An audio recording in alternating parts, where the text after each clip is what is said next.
Hello guys, how are you today? I hope you feel good. Espero que todos vocês estejam bem no dia de hoje, estejam dispostos a estudar, estejam dispostos a aprender. Eu sou a professora Fabrícia Santos, sou professora de inglês do Colégio Força Máxima e hoje nós vamos falar sobre a unidade 17 da apostila de vocês. A aula de hoje ela vai ser dividida em duas partes. A primeira parte nós vamos falar um pouquinho sobre dois tipos de textos, que são os textos expositivos e os textos argumentativos. E a segunda parte, nós vamos falar um pouquinho sobre as provas do vestibular, ok? Justamente para vocês estarem por dentro de como são essas provas e o que a gente pode esperar delas, ok? Então espera até o final da aula porque a gente vai ter algumas dicas legais hoje. Como eu falei para vocês, a primeira parte vai ser justamente a definição desses tipos de textos, ok? Então, primeiro nós vamos falar sobre o texto expositivo. Quais são as características de um texto expositivo? É bem parecido com o português, ok? Então, na língua inglesa, os textos expositivos vão seguir basicamente a mesma linha que a gente segue na língua portuguesa. Que características são essas de um texto expositivo? Primeira coisa, é impessoal. O objetivo do texto expositivo é você expor, como o próprio nome já diz, alguma informação, algumas características sobre determinado assunto, ok? Então não é o que você acha, é o que realmente é. Então é um texto impessoal, ok? Na maioria das vezes tem como objetivo informar algo ao leitor. Como eu falei para vocês, o objetivo do texto expositivo é expor, ok? É informar. Então, nesse caso aqui, esse é o principal objetivo. Então, reparem como uma coisa está interligada à outra. Não é uma coisa que o autor acha, é uma coisa que realmente é, ok? Predomínio de verbos em terceira pessoa do singular, nomes, datas e títulos referindo-se ao assunto que pretende informar. Então, primeiro, em relação ao tempo verbal. O tempo verbal predominante é a terceira pessoa do singular, ok? Não é uma coisa que eu estou falando, ok? Geralmente eu estou falando sobre uma terceira situação, uma terceira pessoa. Então, por isso que geralmente os pronomes utilizados estarão na terceira pessoa do singular, tá? E sempre as datas, títulos, nomes vão estar se referindo a esse tema central que está sendo tratado, ok? Então, essas são as principais características de um texto expositivo. E um texto argumentativo, você sabe quais são as características desse texto? Vamos ver aqui. O texto argumentativo pretende agir sobre aquela que lê, né? Sobre aquela pessoa que lê, reforçando ou alterando o ponto de vista. Então vamos lá, o texto argumentativo ele não quer meramente informar, ele vai tentar, de uma certa maneira, modificar o leitor. Por isso que está escrito aqui, pretende agir sobre aquele que lê, né? Então sobre o leitor, ele pretende interagir com o leitor, ele pretende modificar entre aspas, tá? O leitor tenta persuadir o outro quanto a alguma opinião ou pensamento. Foi o que eu acabei de falar. Quando a gente fala em persuadir, ele vai tentar justamente fazer o quê? Modificar, né? Mostrar a opinião ou pensamento. Ele vai te induzir quanto a uma opinião ou um pensamento. Ele pode até não modificar o leitor, mas ele vai fazer esse leitor pensar sobre um outro ponto de vista, ok? Predomínio de terceira pessoa ou pode ser mais pessoal, apresentando as ideias em primeira pessoa. Como eu falei para vocês, esse texto argumentativo, ele é mais pessoal, ok? Então eu posso utilizar a primeira pessoa nesse texto, diferente do texto expositivo, ok? Então essas são as características do texto expositivo e do texto argumentativo. Então, são bem parecidos com o português, acho que a gente não tem, assim, tanto mistério em relação a esses assuntos, ok? Agora vamos falar um pouquinho sobre o principal assunto na vida de vocês esse ano. Esse ano, qual é o principal assunto para vocês? Vestibular, ok? O foco de vocês esse ano é justamente o vestibular. Vamos falar um pouquinho sobre isso? Primeira coisa que eu quero falar com vocês, é importante você conhecer a prova que você vai fazer. Você não pode simplesmente fazer a sua inscrição, ok? Receber lá o informativo que a prova vai ser em dezembro. Você chegar em dezembro no dia da prova e vou fazer a prova. Não, você tem que ter uma preparação. E eu sei que você é responsável e você está tendo essa preparação. Você está fazendo essa preparação, ok? O Colégio Força Máxima está justamente ajudando, né, nesse momento. Mas você também tem que fazer a sua parte, ok? Então você tem que conhecer essa prova. Você tem que saber o que te espera, ok? Você não pode chegar simplesmente no dia da prova, vou ver o que vai dar. Não. Você tem que ter o conhecimento. Cada prova tem uma característica. E você tem que estar ciente das características dessas provas, ok? Justamente para você não ser pego de surpresa, tá? Vamos ver aqui. Alerta, fique atento. Respostas discursivas na prova de inglês podem ser respondidas em inglês ou em português, de acordo com o que se pede no edital da universidade ou na própria prova. Então vamos lá. Eu sempre falo isso com os meus alunos desde o 6º ano, ok? Você tem que estar atento à forma que você vai responder. Se está sendo pedido para você responder em inglês, você tem que responder em inglês. Se está sendo pedido para você responder em português, você tem que responder em português. Parece bobeira, mas são objetivos diferentes. Quando você responde uma pergunta em português, a gente tem um objetivo. A gente quer saber se você consegue, por exemplo, ler o texto em inglês, entender e colocar aquela ideia que você leu em inglês em português. Então, é um objetivo. Quando a gente pede para você responder uma prova em inglês, o objetivo é outro. A gente quer ver o seu pensamento única e exclusivamente em inglês. A gente quer saber se você leu o texto, se você entendeu e se você consegue responder uma pergunta em inglês. Se você tem o conhecimento necessário para você redigir uma resposta. Então, são objetivos diferentes, ok? E a gente tem que tomar muito cuidado com isso. Por quê? Se é para você responder em inglês, pode acontecer de você responder em português e a sua prova não ser nem corrigida, ok? Então, você vai perder aquelas questões ali. Então, assim, a gente tem que ficar atento em relação a isso e levar isso muito a sério. Como a gente acabou de ler aqui, geralmente isso já vem especificado no edital da prova. Então, é importante realmente que você leia o edital para você saber a forma que você tem que fazer. Ou, né, às vezes, vem também na prova, tá? Geralmente vem escrito na prova, porque a gente sabe, né, que tem aquele aluno que não se preocupa em ler o edital. Então, geralmente, as universidades, elas se preocupam em colocar na prova especificamente a forma que você tem que responder. E você tem que levar isso a sério. Você tem que seguir o que está sendo pedido, ok? Vamos ver aqui. O que a UERJ diz? Você sabe que a segunda fase da UERJ, ela é discursiva, certo? E aí, como que a gente faz para a gente responder? O que a UERJ pede? Vamos ver aqui, eu peguei uma parte de uma prova para você ver. Reparem que eu não coloquei o texto inteiro, tá? O meu objetivo aqui é simplesmente conhecer a prova com você, tá? Então, reparem o que está escrito aqui no início. As questões deverão ser respondidas em língua portuguesa. A língua estrangeira só deverá ser utilizada quando o enunciado o exigir. Então, vamos entender. Você vai ter o texto e você vai ter as questões. As questões deverão ser respondidas em língua portuguesa. Você vai ler o texto, você vai entender o texto e você vai responder em português, ok? Caso peçam para você utilizar a língua estrangeira, vai estar escrito no enunciado, ok? Então, se no enunciado estiver escrito responda em inglês, você vai responder em inglês. Se não estiver escrito nada, você já sabe que é para você responder em português, ok?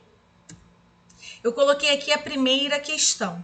Já que a gente está falando sobre a UERJ, vamos analisar essa questão aqui. tá? Olha como a gente tem que prestar atenção quando a gente pega uma questão para a gente fazer, tá? Isso não só no vestibular, isso na sua vida, tá? Reparem aqui, questão 1. Conforme se observa no primeiro parágrafo, a infância de Harry não foi feliz. Então, você já tem uma informação. Veja bem, nesse momento aqui, só por essa frase que a gente leu aqui, a gente já sabe que o texto vai falar sobre Harry e a gente já tem a informação que a infância dele não foi feliz. Veja bem, você nem precisou ler o texto. Quando você começou a ler a questão, você já tem duas informações importantes aqui para você, ok? Então, quando você for ler o texto, você já sabe sobre isso, você já tem essa informação, ok? Explique o porquê de Harry viver com os Durslers. Identifique também os primeiros nomes de 2 familiares de Harry e o grau de parentesco que cada um mantém com ele. Então, reparem que em uma questão você tem 3 coisas para fazer. 3 coisas.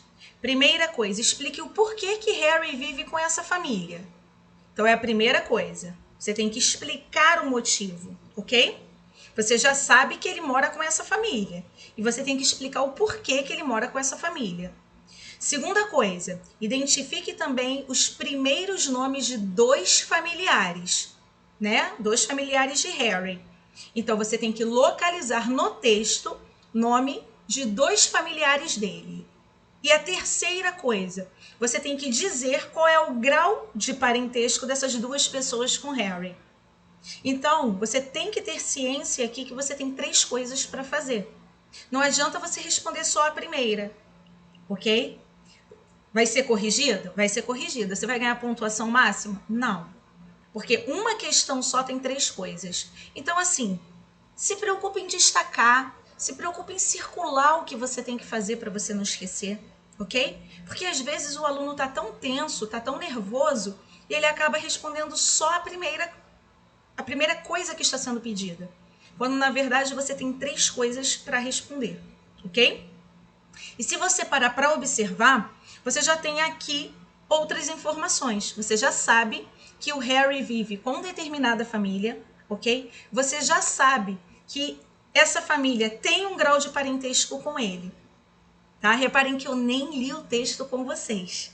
A gente só leu a primeira pergunta. Mas olha quantas informações a gente já tem. Então, quando você for ler o texto, você já tem essas informações. Acaba facilitando para você, tá? Então, como eu falei para você, numa prova discursiva, sempre fique atento na forma que você tem que responder. Reparem que nesse enunciado aqui não diz nada, que é para você responder em inglês. Então, automaticamente, você já sabe o quê? Que você tem que responder em português, ok? Em seguida, queridos, vamos ver agora em relação à prova do Enem.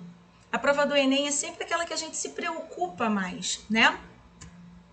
Então, a prova do Enem, ela tem um texto, né, ou uma tirinha, a gente vai falar sobre isso à frente, tá? Em inglês, tá? Só que as perguntas e as alternativas, elas são na sua língua materna. O que é a língua materna? É a língua oficial do nosso país. É a primeira língua que a gente aprende, ok? A nossa língua materna, então, o português, tá? Então, vocês reparem que todas as questões do Enem vão ser assim. Texto em inglês, ok? Enunciado e alternativas em português, ok? Só isso aí já também é meio caminho andado para você, né? Observem essa questão, aproveitando-se do seu status social e da posição e da possível influência sobre seus fãs, o famoso músico Jimi Hendrix associa em seu texto os nomes Love, Power e Peace para justificar sua opinião de que... Então, quer dizer, você já sabe que isso daqui é justamente uma fala de Jimi Hendrix, está escrito aqui. Reparem que está entre aspas, então é a fala de alguém, ok? E tem aqui a informação justamente que ele é um famoso músico. Então, no enunciado, a gente também consegue ter algumas informações, tá? Justamente por estar em português, acaba facilitando para a gente, ok? Em seguida, tipos de textos que são utilizados no Enem. Toda prova, queridos, eles seguem as provas seguem basicamente um mesmo padrão, tá? Geralmente elas seguem anualmente esse padrão. Então, assim, acaba sendo algo meio que previsível, tá? Quais são os tipos de textos que o Enem utiliza? Vamos ver aqui. Vocês viram que no slide anterior, nós vimos justamente uma citação, né? A citação que Jimi Hendrix falou em algum momento. Nesse segundo exemplo aqui que eu estou colocando para vocês, a gente tem logo no enunciado: ao abordar o assunto obesidade em uma sessão de jornal, o autor... Então, a gente já sabe que isso daqui é um trecho de um artigo de jornal, ok? Então, é muito comum o Enem utilizar trecho de jornal, tá? Eles costumam utilizar também cartoons, ok? No cartoon, o estudante faz uma pergunta e aí vai. Você já sabe, né? Só visualmente, só em você observar aqui, você já sabe que é um cartoon, tá? O terceiro exemplo, né, nesse slide que eu coloquei para você, quarto contando com o slide anterior, nós temos uma música. A canção, muitas vezes, é uma forma de manifestar sentimentos e emoções da vida cotidiana. Por exemplo, o sofrimento retratado nessa canção foi causado... Então, aqui eu tenho justamente uma música da Madonna, ok? Nós já utilizamos, né, já vimos nas provas do Enem várias músicas. Já pensou na prova do Enem ter aquela música que você já conhece, que você está acostumado a cantar? Seria meio caminho andado, né? Porque você já estaria habituado com aquele contexto, você já estaria habituado com aquela música. Porque o Enem, se você parar para pensar, ele tenta realmente equilibrar. Ele não vai pegar só artigo de jornal, ele não vai pegar só tirinhas, não, é uma coisa variada, tá? A gente tem textos narrativos também, tá? Geralmente textos pequenos narrativos. Então, assim, reparem que geralmente essas três questões aqui eu tirei da mesma prova. Então, eu tenho aqui questão de jornal, eu tenho aqui um cartoon, eu tenho aqui uma música, ok? Então, por isso que é importante a gente estar inteirado com o mundo atual, tá? Porque geralmente são assuntos, né, desse tipo, nesse âmbito que a gente está vendo, que vão ser cobrados no Enem. Geralmente nesses formatos, tá? Na videoaula da unidade 18, se eu não me engano, é na próxima videoaula. A gente vai falar muito sobre tirinhas, nós vamos falar muito sobre charges, nós vamos falar as características das tirinhas, tá? Justamente para facilitar na hora de você fazer a sua prova, ok? Então, reparem, como eu falei para vocês, que geralmente são os mesmos tipos de textos, tá? Vamos ver aqui algumas dicas para facilitar na hora da gente fazer a prova? Primeira coisa, antes de ler o texto, leia a pergunta, a proposta e as alternativas. Vocês repararam que todas as questões que eu li com vocês, eu geralmente fiz o quê? Eu li o enunciado, ok? Como eu falei para vocês, se o enunciado é em português, ele já vai nos facilitar. A gente já vai ler o texto sabendo daquelas informações, beleza? Então, você já sabe no que você vai pensar. Lembra daquele exemplo que eu falei com vocês da UERJ? Então, eu já sei, lembra que eu nem li o texto com vocês, mas a gente já sabe que Harry não teve uma infância feliz. Só pelo enunciado, eles já afirmaram isso pra gente. Então, isso já é uma informação importante na hora de você fazer a leitura do seu texto, tá? Então, antes de você ler o texto, leia a pergunta, leia a proposta que está ali, até as alternativas. Porque quando você for ler o texto, você já vai ler procurando a resposta daquela pergunta. E como eu falei com vocês, vocês já vão ter algumas informações, ok? Observe a expressão dos personagens e detalhes contidos nos cartoons, charges e tirinhas. Eu vou voltar aqui rapidamente no slide anterior para falar sobre isso. Reparem que nessa questão 5 aqui, a gente pode observar várias coisas. A gente, primeiro, pode observar o contexto que eles estão. Qual é o contexto que eles estão? Uma sala de aula, ok? Reparem que aqui no quadro eu tenho back to school, ou seja, eles estão retornando para a escola. Repararam como os detalhes são importantes? De repente, esses detalhes vão facilitar no seu entendimento em relação ao que o menino está falando, ok? Repare o que ele está na mão. Ele está com um livro na mão e ele diz: How do you turn this thing on? Como que eu ligo esta coisa? A gente está tão habituado ao mundo de internet, ao mundo de celular, né? Que quando um menino pega um livro, ele quer saber como que ele liga esse livro, tá? Então, assim, reparem como é importante a gente observar os detalhes. A gente só consegue entender isso porque a gente observou o quê? Que ele está com um livro na mão, ok? Então, a gente observa, como a gente leu, é legal a gente observar as expressões. Reparem que a professora, ela está sorrindo, né? Ela está justamente feliz com o retorno dos alunos, ok? Mas reparem a cara de assustado que o menino que está falando está. Reparem que ele está confuso.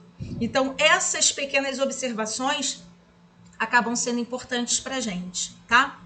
Então, vamos voltar lá para o slide que eu estava com vocês. Então, como eu falei para vocês, esses pequenos detalhes podem fazer diferença na hora de você resolver a questão, ok? Às vezes, a resposta não está nem no texto.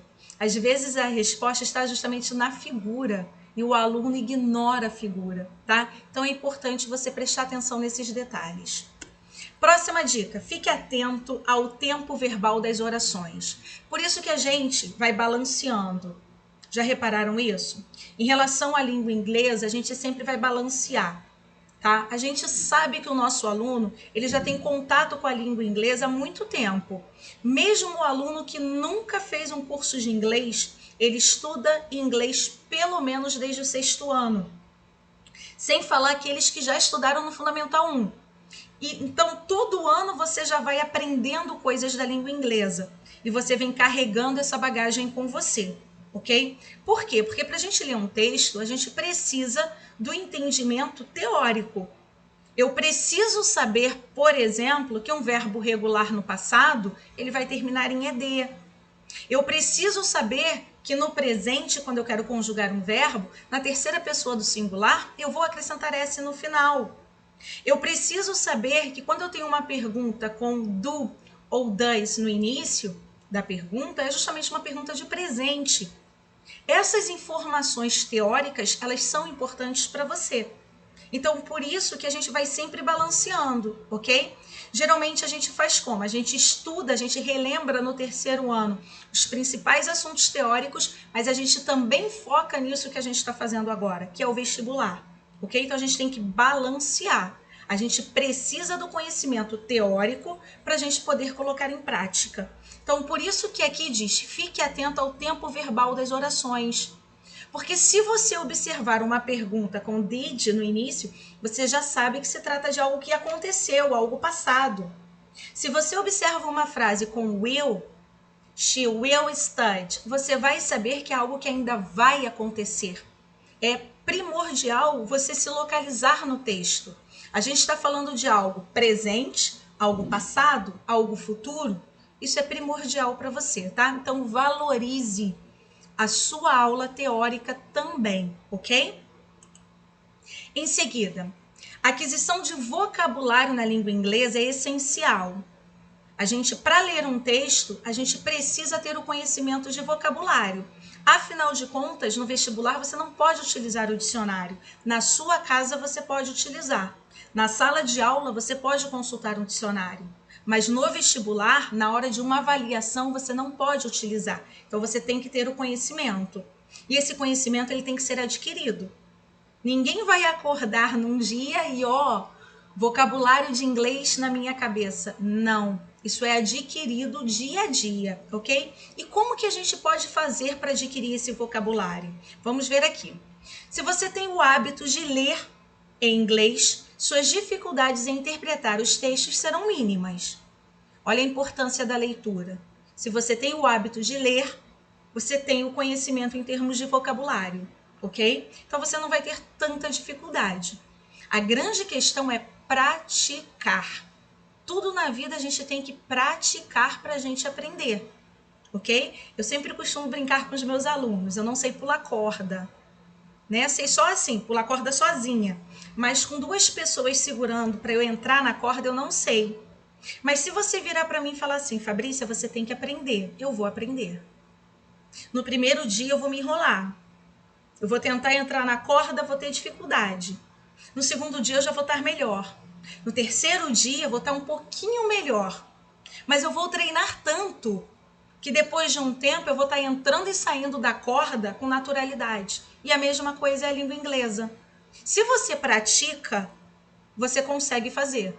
Agora, se você é um aluno que, não, um texto em inglês, não vou ler.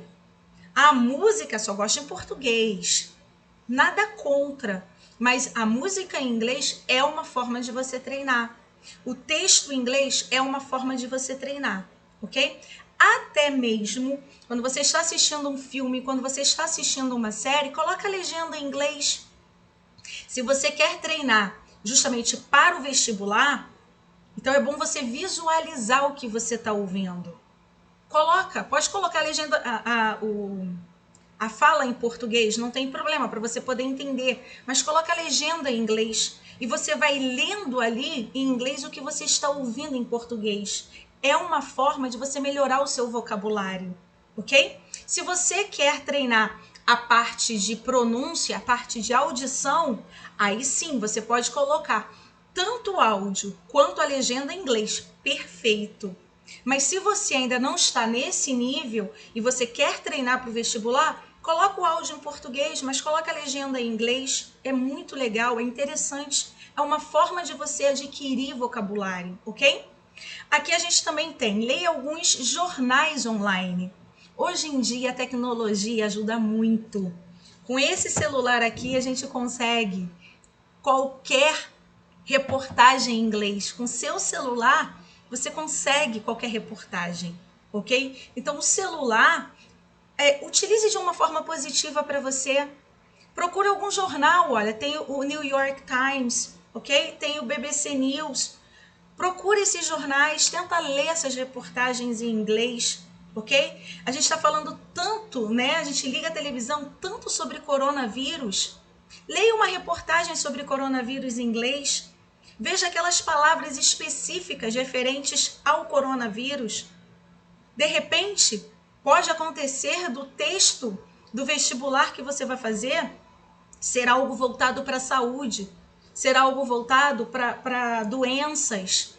Então, enriqueça o seu vocabulário fazendo essas leituras, ok? Tente pegar esses artigos de jornal para você poder ler.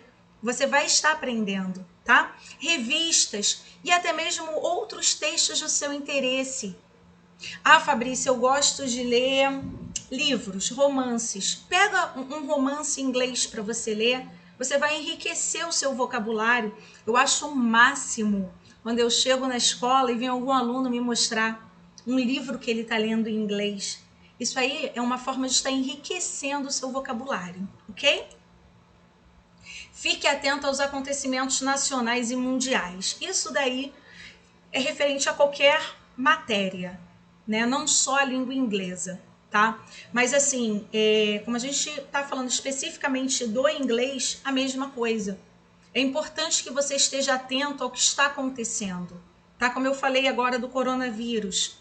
Você já leu algum texto sobre coronavírus em inglês? Se você não leu, procura para você se familiarizar com aquele vocabulário, ok? Então, assim, esse é o meu desafio para você essa semana, tá? Pegue um texto sobre coronavírus, tá? Em inglês e leia. Você vai ver palavras específicas. Mas eu não conheço. Procura no dicionário. Procura. Esse é o momento de você conhecer palavras novas, ok? Então, queridos, essas são as dicas que eu tenho para vocês em relação ao vestibular. Na apostila de vocês, da página 936 à página 939, vocês vão ter alguns exercícios, tá? De vestibular. Aproveita, faça esses exercícios. A gente sabe que na aula online a professora está fazendo a correção, mas é muito melhor você chegar na aula online e você já ter as suas dúvidas, beleza? Não se contente em chegar na aula online e só prestar atenção na explicação da professora. Não. Antes da explicação dela, leia o texto, entenda o texto. Eu tenho certeza que quando a professora explicar, você já vai estar, assim, inteirado sobre aquele assunto. Não vai ser algo novo para você, ok? A aula online é super importante você assistir. Ali é o momento justamente de você tirar as suas dúvidas, de você adquirir o conhecimento que a professora está passando para você em relação àquelas questões. Mas já, assim, antecipe. Faça você mesmo, ok? É legal aprender, é importante aprender, mas é importante você praticar, ok? Faça os exercícios da apostila, peguem provas anteriores da UERJ de inglês. A primeira fase é de múltipla escolha, tá? Pega para você fazer, pegue as provas do Enem para você fazer. Marque o tempo que você demora para fazer, é importante isso também. E faça os exercícios da apostila de vocês, ok?